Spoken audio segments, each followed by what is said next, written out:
Terkuak identitas 3 pekerja yang tewas di bak penampungan air.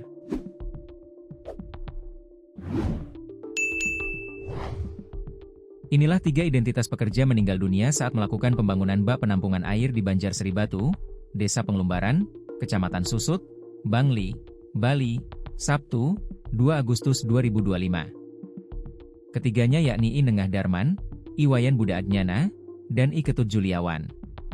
Sedangkan anak Agung Putu Rimbawan selamat. Mereka diduga mengalami gagal pernapasan saat masuk ke dalam lubang bak penampungan air di area gudang sepeda Bali Eko. Gagal napas adalah kondisi medis serius ketika sistem pernapasan tidak mampu memenuhi kebutuhan oksigen tubuh atau tidak bisa membuang karbon dioksida dengan baik. Akibatnya, kadar oksigen dalam darah menurun, hipoksemia, atau kadar karbon dioksida meningkat, hiperkapnia, yang bisa mengganggu fungsi organ vital seperti otak dan jantung.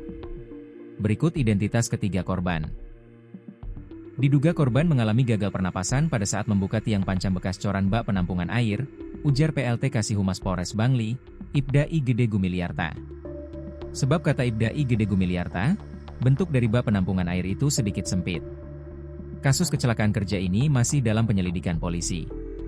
Kasihumas menjelaskan, peristiwa ini bermula pada Sabtu, 2 Agustus 2025, sekira pukul 8 WITA, para korban mulai bekerja membongkar tiang penyangga bekas coran bak penampungan air. K pertama Nengah Darman masuk ke dalam lubang bak penampungan air disusul korban kedua I Wayan Buda Adnyana. Melihat kedua korban lemas, korban ketiga, I Ketut Juliawan hendak menolong keduanya. Namun ia juga mengalami lemas di dalam bak penampungan air. Pekerja lainnya, anak Agung Putu Rimbawan berupaya untuk menolong ketiga korban, namun ia juga mengalami hal yang sama, sesak napas. Beruntung saat itu ditolong oleh warga setempat dan langsung dilarikan ke Puskesmas Susut 1.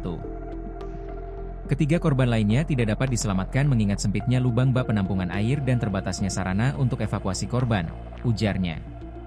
Kemudian dengan menggunakan alat eskavator yang dipinjamkan warga sekitar TKP dan dibantu aparat kepolisian dan warga, korban dievakuasi ke Rumah Sakit Umum Daerah Bangli. Adapun tempat ketiganya tewas adalah bak penampungan air dengan kedalaman 2,5 meter, panjang 6,5 meter dan lebar 3,5 meter.